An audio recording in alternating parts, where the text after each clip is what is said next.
E hoje, amados ouvintes, nós vamos responder, mediante a palavra de Deus, a uma pergunta muito polêmica entre várias denominações, que é a pergunta: existe uma nova chance de salvação depois do arrebatamento da igreja? Nós cremos que não, né, irmã Irene? A Bíblia dá todo a entender que não haverá mais chance. Nós temos que nos preparar para o arrebatamento, quando a porta da graça se fecha, né, irmã Irene? Muitos estão esperando outra chance, né? Vou ficar aqui para a segunda... o segundo arrebatamento, né? Segunda ressurreição. Vou aproveitar o mundo mais um pouquinho, mas não haverá outra chance. Porque bem-aventurado aquele que participa da primeira ressurreição, porque a segunda ressurreição é para condenação, né? Isso, leia para nós aí que a Bíblia diz. Aqui em Apocalipse 20, capítulo 20 e versículo 6, está escrito: bem-aventurado e santo aquele que tem parte na primeira ressurreição.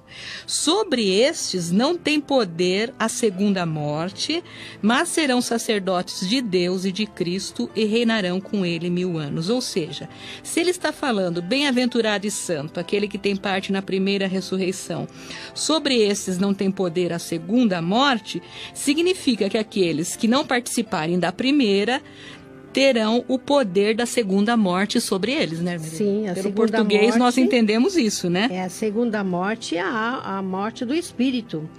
Terrível. Da alma, que quando será lançado no inferno. É verdade.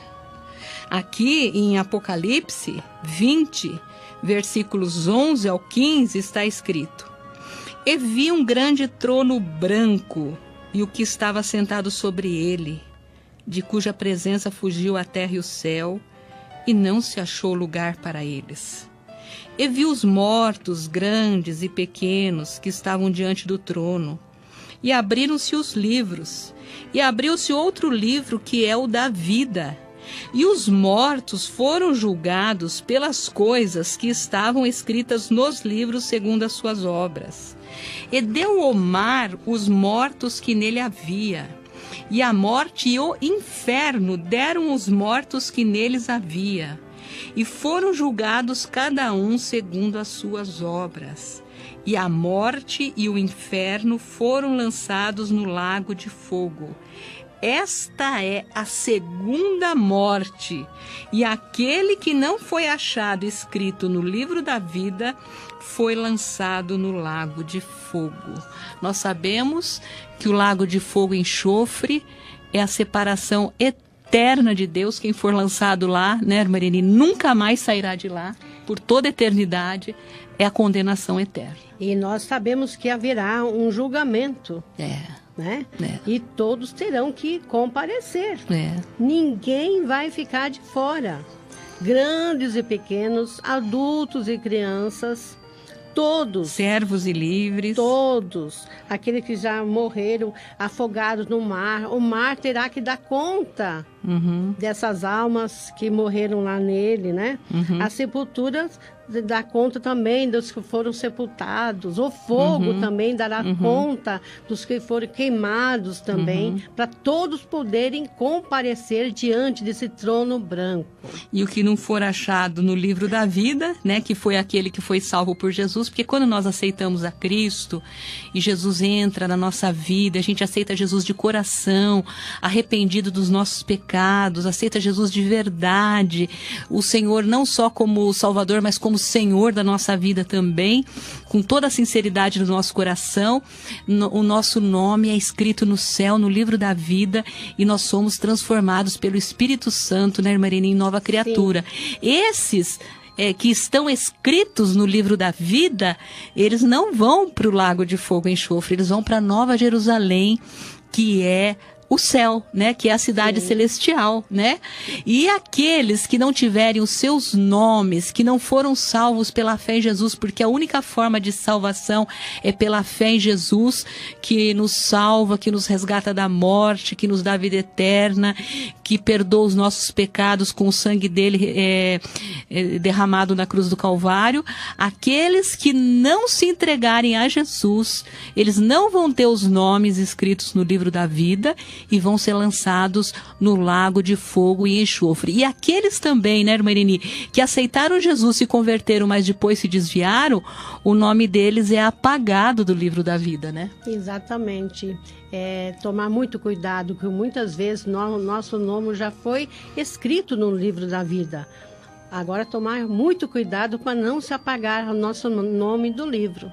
E aquele cujo nome foi apagado do livro da vida porque se desviou, ele tem que se reconciliar com Deus, como aquele filho pródigo que se reconciliou com o pai e o pai perdoou, né, irmã Eli? Eu creio que Deus escreve de novo, né? Sim. O nome, se a pessoa está arrependida, de coração mesmo, ele aceita, ele perdoa e aceita de novo a pessoa no seu reino e escreve de novo o seu nome no livro da vida. Mas tem que ser nessa vida, né, irmã Irene? Aproveitar a chance agora, enquanto está vivo. Enquanto está vivo, depois que morreu não tem outra chance. Depois, não. Depois que morreu, não tem missa, não tem vela, não tem sacrifício nenhum que vai tirar a pessoa de onde já está. Não existe purgatório, não existe reencarnação. A Bíblia fala que depois da morte, né, irmã Irene, vem o juízo. E então não tem jeito, né? Aqui em Hebreus, capítulo 9, versículo 27, está escrito: e como aos homens está ordenado morrerem uma vez, vindo depois disso o juízo. Então, morreu, é o juízo, não tem outra chance. Fase, né? Depois da morte, fica aguardando o dia do juízo. Do juízo. E nós sabemos que a ressurreição tem a primeira e a segunda ressurreição. A primeira ressurreição, como nós lemos em Apocalipse 20, versículo 6, é bem-aventurado e santo aquele que tem parte na primeira ressurreição, porque sobre esses não tem poder a segunda morte. Mas nós sabemos que vai ter ressurreição também para desprezo e vergonha eternos, né? Que está aqui em Daniel 12, 2, que diz assim: e muitos dos que dormem no pó da terra ressuscitarão, uns para a vida eterna e outros para vergonha e desprezo eterno. Que coisa triste, né? Então os condenados, né, irmã Irene, os perdidos também vão ressuscitar, mas de uma forma horrorosa, né? Para vergonha eterna, para desprezo eterno, para comparecer diante do tribunal de Deus. O trono branco, né? Do juízo. Ninguém vai escapar. Lá não tem desculpa. Né? Aquele então, trono branco que a chance agora. Né? Porque ai daquele que deixar para o último dia, depois da ressurreição, não haverá mais chance de voltar atrás, de pedir perdão. Daí já é o tribunal de Deus. O grande trono branco que nós lemos, né? De cuja presença fugiu o céu e a terra.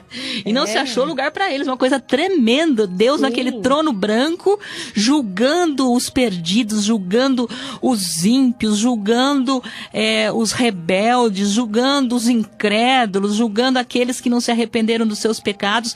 Porque nós, irmã Irene, quando nós aceitamos a Cristo e nós somos salvos pela fé em Cristo, aquilo que nós fizemos na época da nossa ignorância não vai ser levado em conta. É claro que para o salvo também terá o livro das obras, só que para galardão. Isso. Mas aquilo que fizemos de pecado na época da nossa ignorância não será levado em conta, porque é tudo apagado pelo sangue de Jesus. Então daqui para frente, quando você aceita Jesus, tudo que você faz de bom, as suas boas obras, são computadas para galardão, porque você já foi salvo pelo sangue de Cristo. Agora, aqueles que não foram salvos porque não aceitaram a Cristo nem tiveram fé em Deus, eles serão julgados segundo as suas más obras. Muitos crentes que esperam no último dia receber a palavra de Jesus. Bem-vindo, né? Bem-vindo, entre pro gozo do teu Senhor, pro reino do seu Senhor, vão receber uma palavra que eles não esperam receber. A palavra que Jesus vai dizer: apartai-vos de mim, malditos, porque não vos conheço.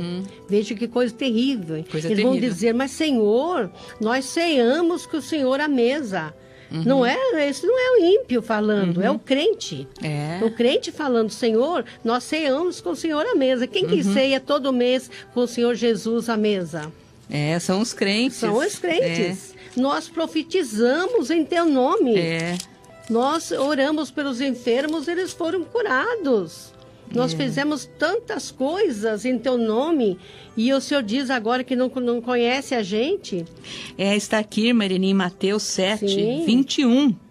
Nem todo que me diz Senhor, Senhor, entrará no reino dos céus, mas aquele que faz a vontade de meu Pai que está nos céus.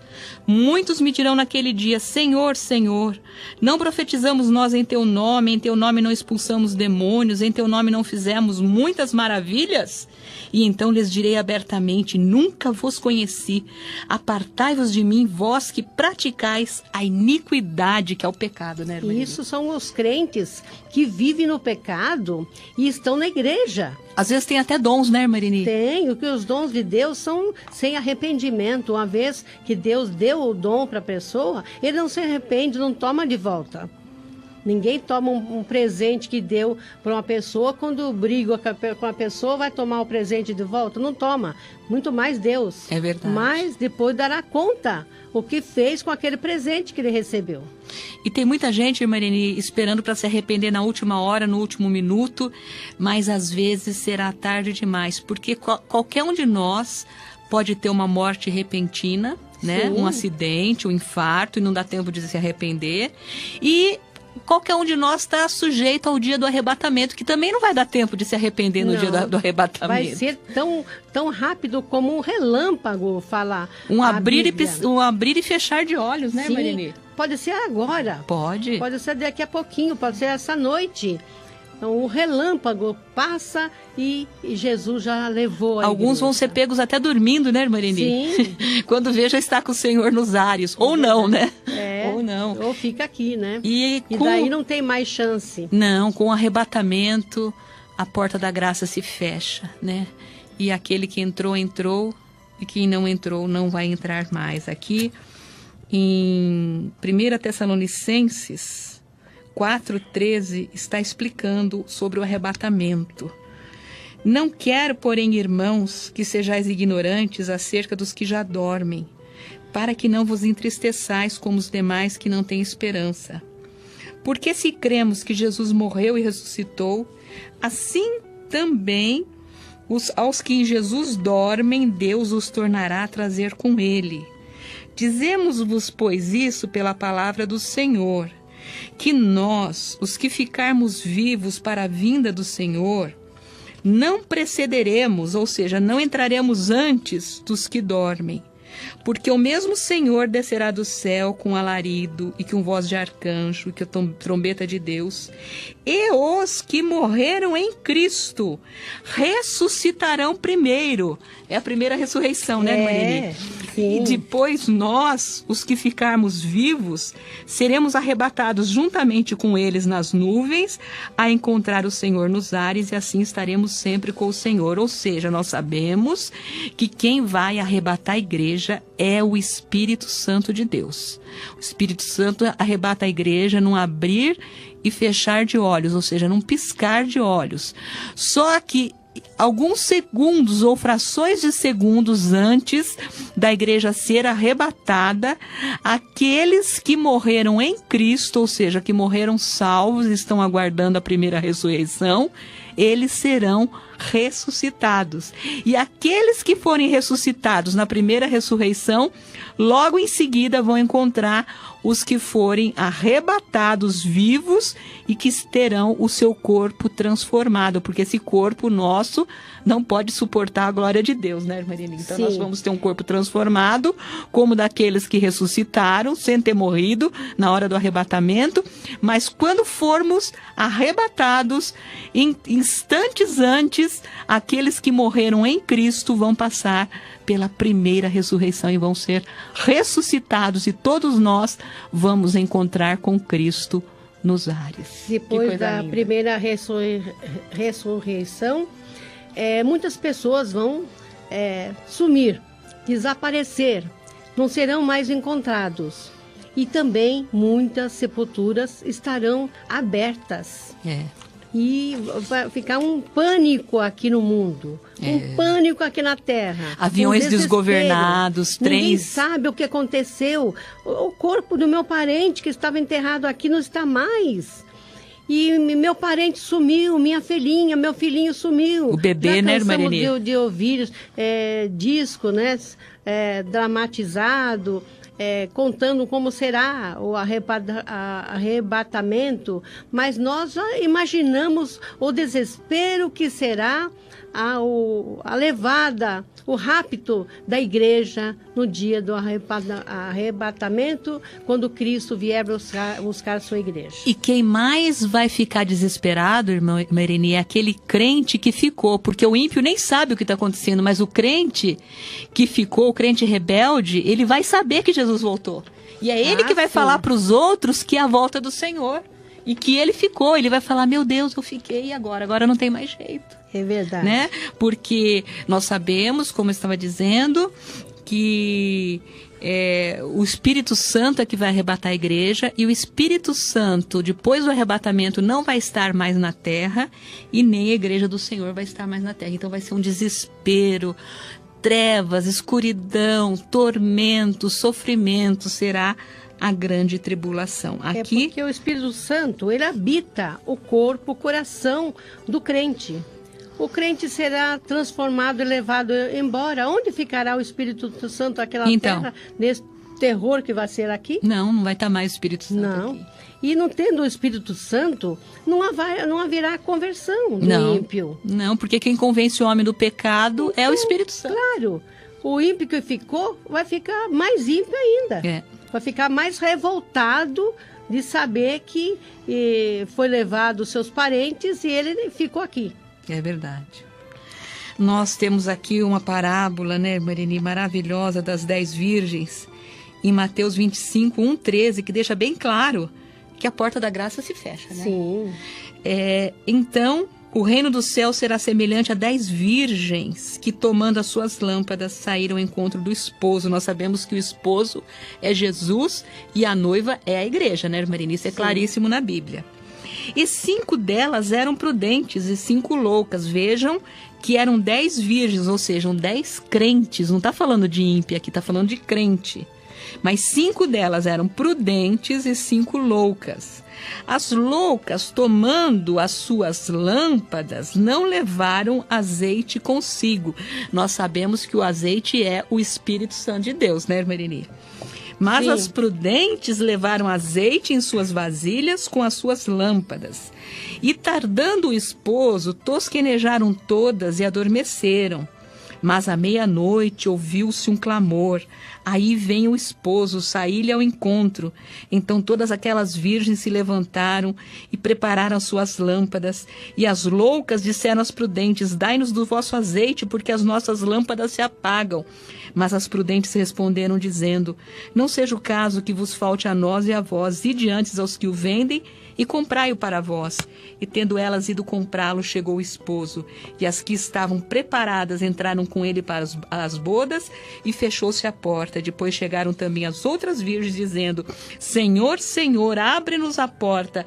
E ele respondendo disse: Em verdade vos digo que não vos conheço. Vigiai, porque não sabeis o dia nem a hora em que o Filho do Homem há de vir. Ou seja, está claro que está falando do arrebatamento, que aqueles que estiverem cheios do Espírito Santo, que estiverem preparados, que estiverem com as suas lâmpadas cheias de azeite, vão subir com o Senhor. As outras virgens, as loucas, que são os crentes desconcertados, o Senhor vai fechar a porta, que é a porta da graça, e não terá mais jeito de entrar, né, irmã? Aqui, 5 loucas, muitas pessoas podem pensar, porque eram loucas de hospício. Não, nada a ver. São virgens que não estão vigiando, aguardando, esperando a chegada de Cristo. E a porta da graça se fechando, não tem mais jeito, né, irmã Lenia? Quem tem que entrar, entrou. Muitas pessoas têm esperança que depois do arrebatamento, ele ainda terá salvação através do sofrimento. Mas sofrimento não salva ninguém. Não. Como as boas obras também não salvam. Mas o sofrimento seria muito fácil sofrer bastante aqui, uma pessoa ter uma enfermidade bem grave, com muita dor aqui no mundo, não precisa nem aceitar a Cristo e é salvo, porque sofreu bastante. Isso é absurdo, isso é antibíblico. Aí são os santos que muitas igrejas acham que são santos e salvos porque sofreram demais. São pessoas que foram muito doentes. Ou então, irmã Leni, a teoria do purgatório, que é totalmente antibíblica, né? Que a pessoa morre sem ser salvo, mas vai lá no purgatório, sofre, purga e vai para o céu. Isso é absurdo, porque isso invalida o sacrifício de Jesus. Se Jesus veio e morreu por nossos pecados, derramou o sangue dele na cruz para que fôssemos salvos pela fé, quando nós achamos um outro caminho de salvação, esse outro caminho invalidaria totalmente o sacrifício de Jesus. A mesma coisa é a reencarnação, que muitos acham, cada vez que reencarna aqui na Terra, vai purificando até se tornar um espírito puro, evoluído, puro, para merecer o céu. Então, está pisando no sacrifício de Jesus. É verdade. O sacrifício de Jesus perde todo o valor, né? Então, não é por sofrimento, não é por reencarnação, não é por obras. Não é por obra. A salvação é para aquele que aceita Jesus como Salvador e obedece à sua palavra. E não adianta, na grande tribulação, falar, eu vou pagar com a minha vida agora na grande tribulação que eu vou ser salvo. Não existe isso, porque isso também é heresia e invalida o sacrifício de Jesus na cruz. Nós temos que aceitar Jesus enquanto nós estamos nesse mundo, antes do arrebatamento, nos preparar, nos santificar, nos encher do Espírito Santo, porque depois a porta da graça será fechada e salvação não é pela obra, salvação é pela fé em Cristo. É muito claro, irmã Rosa, muito claro. A pessoa só contraria essa palavra quem quer mesmo polêmica, porque aqui diz no verso 10, e as que estavam preparadas. Jesus fala para estar atenta, estar preparado, estar esperando, vigiar, que ele virá, né? Então, as que estavam preparadas entraram com ele, foram arrebatadas, né? E fechou-se a porta. A porta vai fechar. A porta da graça. E não vai abrir mais. Não. Não adianta depois bater. Então, aqui está bem claro. Elas voltaram depois com azeite e se prepararam, né? E voltaram depois e bateram na porta. Depois que o esposo chegou, né? Depois que o esposo chegou, não adianta procurar azeite. Nem vai ter azeite mais na terra, né? Não vai ter mais o Espírito Santo. O esposo não falou, vai lá sofrer um pouquinho, ficar na grande tribulação, para depois vocês entrarem. Não falou nada disso. Fechou a porta, fechou. Ele falou, não vos conheço, né? É verdade. Não conhecia mais elas, porque elas não estavam preparadas para serem arrebatadas com Cristo. E uma outra pergunta, né, que fazem por aí, essa igreja passará pela grande tribulação. É claro que não. Em Apocalipse 3:10 está escrito: como guardaste a palavra da minha paciência, também eu te guardarei da hora da tentação que há de vir sobre todo mundo para tentar os que habitam na terra. É uma promessa de Deus para a igreja dele, né, irmã Irene? Sim. A igreja santificada, a igreja vitoriosa, a igreja Filadélfia, que tem a promessa de Deus que será guardada da grande tribulação, ou seja, não passará pela grande tribulação. É porque a Bíblia nem fala dessa grande tribulação, uma tribulação específica. Nós sabemos que vai ser uma grande tribulação, porque vai ser coisas terríveis que vão acontecer, que Apocalipse mostra, né? Sim. As pessoas pedindo para os rochedos caírem em cima delas, as pessoas procurando a morte e não encontrando, as pessoas desesperadas com os calores abrasadores. Nós sabemos que o mundo está esquentando, né? E tudo isso vai acontecer, então a gente chama isso de grande tribulação, mas porque a gente vê que em Apocalipse vão acontecer coisas terríveis, mas a igreja não estará mais na terra, né? A Bíblia fala de grande, não da grande, uma específica. De grande. Quantas pessoas já passaram grande tribulação? Uhum. Desde o começo do cristianismo. Uhum.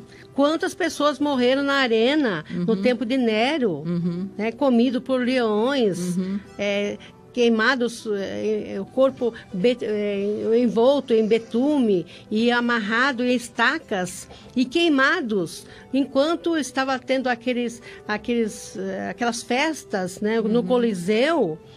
Aquele povo estava ali vendo aquela festa, aquele torneio, e o corpo dos cristãos amarrado nas estacas para iluminar a festa no Coliseu. Isso não é tribulação? Quantos mártires, né, Marini, já existiram? Do tempo de Cristo para cá. E existem até hoje nesses países que é proibido pregar o evangelho, existem mártires pastores ainda. Morrem nas prisões, nos países comunistas e outros países que é proibido pregar o evangelho. Quantos estão morrendo no dia de hoje? É grande tribulação ou não é? Não é aquela específica que nós pensamos nela, mas é de grande tribulação. Quem nunca passou tribulação? Agora, dar a própria vida. Sim. Agora, essa grande tribulação de Apocalipse seria depois do arrebatamento da igreja, quando Satanás tomasse conta da terra e o Espírito Santo não estaria mais na terra, né, Maria? Como nós vemos aqui... A igreja não estará mais aqui. Essa igreja não estará mais aqui. Aqui em 2 Tessalonicenses 2, 3, 10 está escrito: ninguém de maneira alguma vos engane, porque não será assim, sem que antes venha a apostasia e se manifeste o homem do pecado, o filho da perdição. É o diabo, né? É o anticristo, o qual se opõe e se levanta contra tudo que se chama Deus ou se adora, de sorte que se assentará como Deus no templo de Deus, querendo parecer Deus. Não vos lembrais de que essas coisas vos dizia quando ainda estava convosco? E agora vós sabeis o que o detém. O que o detém, por enquanto, é o Espírito Santo, né, Maria? Ele só vai se apropriar, o anticristo só vai tomar conta da terra depois que o Espírito Santo não estiver aqui na igreja do Senhor. E agora vós sabeis o que o detém, para que a seu próprio tempo seja manifestado.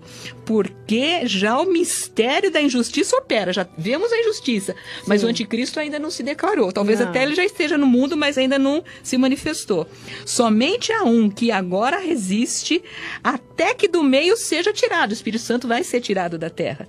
E então será revelado o iníquo, o anticristo, a quem o Senhor desfará pelo assopro da sua boca e aniquilará pelo esplendor da sua vinda a esse cuja vinda é segundo a eficácia de Satanás, com todo o poder e sinais e prodígios de mentira e com todo engano da injustiça, para que os que perecem, porque não receberam o amor da verdade para se salvarem. Ou seja, vai estar o anticristo tomando conta da terra com os perdidos, com os ímpios, com os rebeldes, aqueles que não receberam o amor da verdade para se salvarem, e o Espírito Santo não estará mais na terra. O que está detendo a vinda do anticristo por enquanto é que o Espírito Santo está na terra junto com a sua igreja, mas na hora que a igreja for arrebatada, o Espírito Santo sai da terra e o anticristo toma conta de tudo, né, Marini? Daí vem o caos, né? Vem o caos.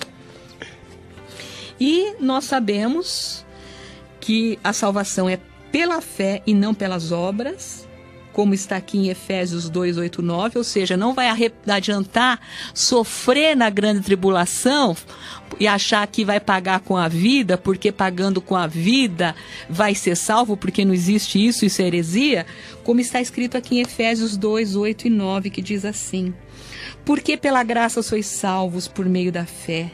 Isso não vem de vós, é dom de Deus. Não vem das obras para que ninguém se glorie. Ou seja, o mérito é todinho de Cristo da nossa salvação. Não é porque nós sofremos, não é porque somos bonzinhos, não é porque merecemos, é porque Cristo morreu por nós e derramou seu sangue por nós na cruz do Calvário. E aqui também em Romanos, capítulo 3, versículo 23 a 27 está escrito: porque todos pecaram e destituídos estão da glória de Deus, sendo justificados gratuitamente pela sua graça, pela redenção que há em Cristo Jesus, ao qual Deus propôs para propiciação pela fé no seu sangue, para demonstrar a sua justiça pela remissão dos pecados dantes cometidos sob a paciência de Deus, para a demonstração da sua justiça nesse tempo presente, para que ele seja justo e justificador daquele que tem fé em Jesus.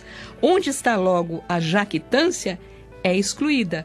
Por qual lei? Das obras? Não, mas pela lei da fé. É claríssimo, né, irmã? É muito claro, e muitas pessoas querem sofrer para poder ganhar a salvação, para merecerem a salvação. Não é por merecimento, é por graça, é por perdão, por bondade de Deus. Misericórdia de Deus, né, somos salvos. Muitos fazem promessa, votos de ir de joelho até uma certa igreja, subir a escadaria de joelho, chega lá no final com o joelho em carne viva, para agradar a Deus, para ser salvo, para ter um galardão, para ter salvação. Meu Deus, isso nada adianta. Nem que a pessoa desse a sua própria vida, quanto mais sofrimento. A própria Bíblia fala, né, irmã Irene, que Deus não quer sacrifício, Ele quer obediência, né? Depois de convertidos pela fé e salvos pelo sangue de Jesus, nós passamos a obedecer a Deus, porque o Espírito Santo nos convence do pecado e nós deixamos as nossas más obras e começamos a fazer boas obras como consequência da nova criatura que nós fomos transformados pelo Espírito Santo de Deus. E não o contrário, né, irmã Nini? Somos salvos pelas obras. Não. As boas obras são consequência da salvação que Cristo operou em nós, né? As boas obras são para galardão. É diferente de salvação. Muitos terão a salvação e não terão galardão, porque não tem boas obras. As boas obras vão seguir o crente para a eternidade, para galardão, não para salvação. E a melhor boa obra que nós podemos fazer, né, irmã Irene, é a obediência, né? Porque o próprio Senhor Jesus diz que Ele ama aqueles que guardam os seus mandamentos, né? Sim. E por isso que a Bíblia fala também que a fé sem as obras é morta, ou seja, as obras que Deus espera de nós acima de tudo é a nossa obediência em Cristo Jesus.